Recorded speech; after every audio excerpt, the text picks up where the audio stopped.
जिठानी कोई बड़ी बहन नहीं। आपने अक्सर देवरानी और जिठानी में लड़ाई होते हुए देखा होगा, लेकिन गायत्री के घर में कुछ अलग ही था। उसके घर में उसकी दोनों बहुएं देवरानी जिठानी की तरह नहीं बल्कि बहनों की तरह रहती हैं।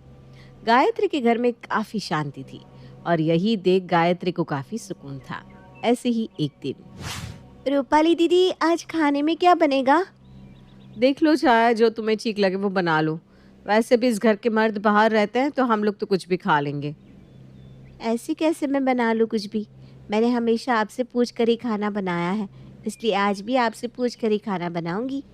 अच्छा बाबा ठीक है। आज शाम के खाने में तो पनीर और पुलाव बना ले। रूपाली की बात सुनते ही छाया रसोई में जाती है और खाने की तैयारी करने लगती है। वहीं छाया की बेटी सीता रूपाली के पास आती है और कहती है, बड़ी माँ, कल मेरे स्कूल में टेस्ट है, आप मुझे पढ़ा दो ना। अरे, कल टेस्ट है और तुम मुझे अब बता रही हो? पहले बताना चाहिए था ना। सॉरी बड़ी माँ, पर मुझे लगा ट्यूशन वाली टीचर का समझ में आ जाएगा। सीता की मासूमियत भरी आवाज़ सुनकर रूपाली सीता को अपनी गोद में बिठा लेती है और उसे पढ़ाने लगती है। वहीं दूर किचन से ये सब छाया देखकर मुस्कुरा रही थी। समय गुजरता है और गुजरते समय के साथ उसके घर में काफ़ी शांति रहती, लेकिन ये शांति कब तक रहने वाली थी इसका अंदाज़ा तो किसी को नहीं था। ऐसे ही एक दिन गायत्री अपनी बहुओं के साथ बैठकर हंसी मजाक कर रही थी। तभी वहाँ उसकी पड़ोसन कुंती आती है और उनको इस तरह हंसता देखकर कहती है, गायत्री, ओ गायत्री। अरे कुंती बहन, तुम वहाँ क्या कर रही हो? अंदर आ जा।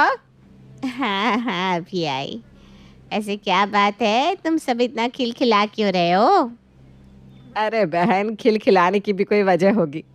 मेरे घर में शांति इतनी है कि हर किसी को इस घर में शांति मिलती है और इस शांति की वजह से ही हमारे घर में इतनी चहल पहल है। बहू, जा आंटी के लिए कुछ खाने के लिए आ, और हाँ चाय मत भूलना। जी माँ जी, अभी ले आती हूँ।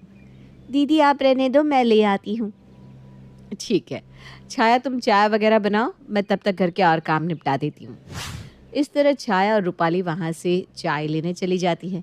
वहीं कुंती दोनों देवरानी जेठानी के बीच में इतना प्यार देखकर अपने मन में कहती है, इन दोनों के बीच में इतना प्यार कैसे हो सकता है? अरे देवरानी जेठानी की तो कभी बनती तक नहीं है, लेकिन यहाँ का तो माहौल ही कुछ और है।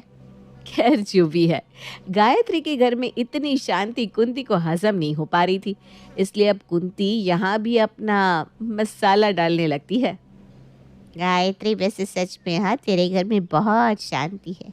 आज मुझे पता चल रहा है कि तू बाहर क्यों नहीं आना चाहती। सो तो है कुंती, सच में भगवान ने मुझे बहू बड़ी ही आराम से ढूंढ कर दी है।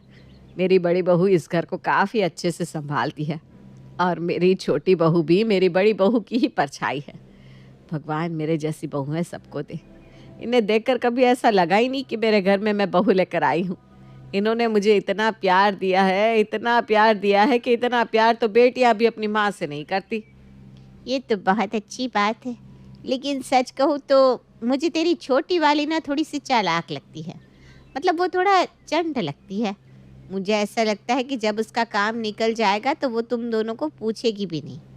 वैसे हाँ, तेरी बड़ी बहू सच में बहुत ही सीधी है। सीधी है और तेरी चापलूसी करती है, इसीलिए तो उसे भड़का नहीं पाऊंगी। नहीं नहीं कुंती, तुझे ऐसा लगता है, लेकिन मेरी छोटी बहू भी बहुत अच्छी है।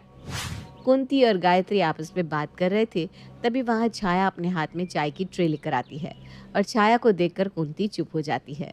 ऐसे ही समय बीतता है और बीतते समय के साथ रूपाली और छाया में प्यार बढ़ता ही जा रहा था। एक दिन छाया अपनी जिठानी से कहती है, दीदी घर का राशन खत्म हो गया है। अरे तो क्या हुआ? अगर घर का राशन खत्म हो गया है तो मैं अभी बाहर से ले आती हूँ। अरे बहू, मैं सोच रही हूँ कि मैं भी तेरे साथ बाहर चलूँ। थोड़ा पैरों में दर्द है, बाहर टहलूंगी तो थोड़ा आराम मिल जाएगा। ठीक है माँ जी। छाया, बच्चों का ध्यान रखना, हम बाजार से होकर आते हैं। गायत्री और रूपाली अब घर का राशन लेने के लिए मार्केट चली जाती हैं। उनके जाने के बाद वहाँ एक बार फिर से कुंती आ जाती है। गायत्री। कुंती की आवाज़ सुनकर छाया बाहर आती है और कुंती से कहती है, आंटी जी, माँ जी तो नहीं है। ओह अच्छा, गायत्री नहीं है, चल कोई नहीं, वैसे भी मैं ना तुझसे बात करने के लिए ही आई हूँ। मुझसे? पर क्यों? मेरा मतलब है, मुझसे ऐसा कौन सा काम है आपको जो आप मुझसे मिलने आई हैं? सच में तू ना बहुत सवाल जवाब करती है।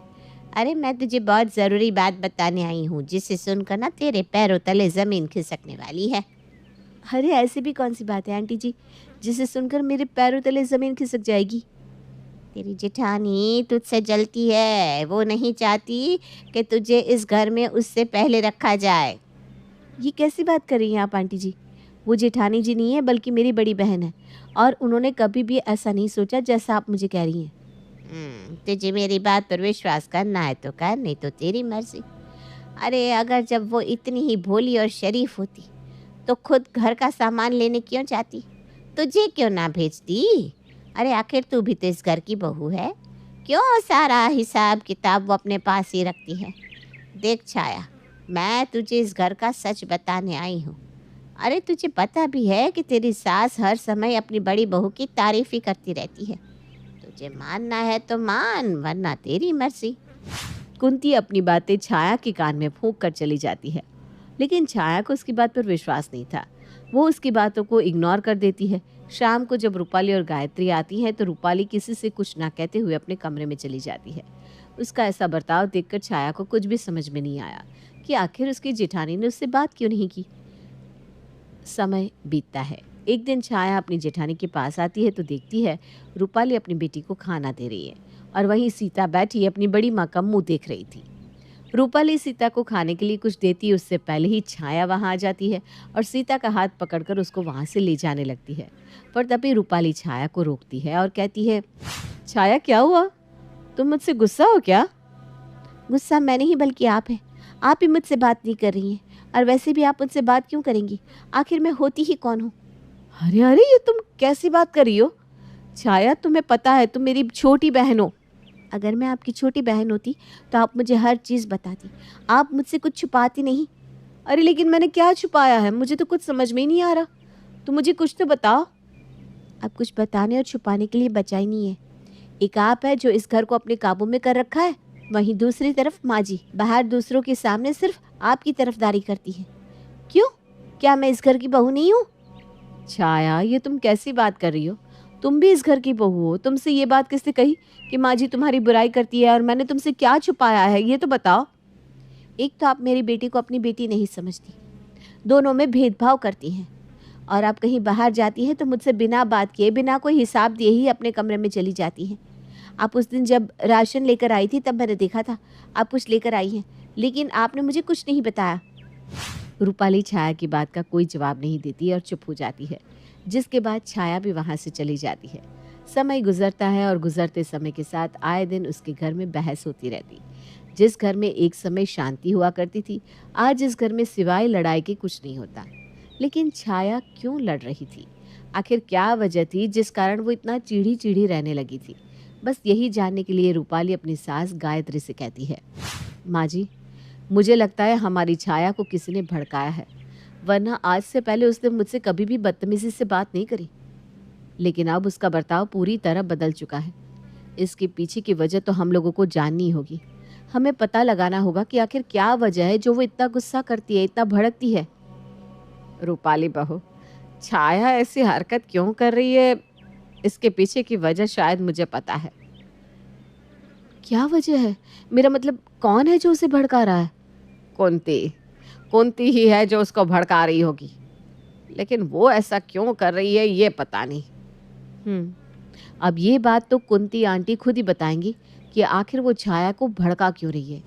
इतना बोलकर रूपाली गुस्से में कुंती के घर जाती है और भड़कते हुए उससे कहती है, कुंती आंटी, आखिर आपने मेरे घर में आग क्यों लगाई? आखिर ऐसी क्या वजह है जो आपने मेरे घर में ऐसी आग लगाई जो शांत होने का नाम ही नहीं ले रही? अरे अरे, तू तो मेरे पर इल्ज़ाम लगाई जा रही है। क्या सबूत है तेरे पास कि मैंने तेरी देवरानी को भड़काया है? मेरी देवरानी खुद एक बड़ा सबूत है। उसने खुद बताया कि आपने उसके कान भरे हैं। रूपाली की बात सुनकर कुंती चुप हो जाती है और थोड़ी देर बाद गुस्से में कहती है, हाँ, मैंने ही तेरी देवरानी को भड़काया है। इसके पीछे की वजह यह है कि मैं तुझसे चिढ़ती हूँ, और इसका जिम्मेदार कोई और नहीं बल्कि खुद तेरी सास है। जब भी मैं इससे मिलने आई हमेशा उस तेरे गुणगान गाती रहती है और मेरी बहू की बुराइयां करती है। ठीक है, मेरी बहू इतनी अच्छी नहीं है, लेकिन मैं तो कभी कुछ नहीं बोलती। कुंती ये सब बोल रही थी, तभी वहाँ छाया भी आ जाती है और घृणा भरी नजरों से देखती है। छाया कुंती से बात करना भी पसंद नहीं करती, जिसके बाद वो अपनी जेठानी से और सास से माफ़ी मांगती है और इस तरह एक बार फिर उनके घर में सब कुछ ठीक हो जाता है।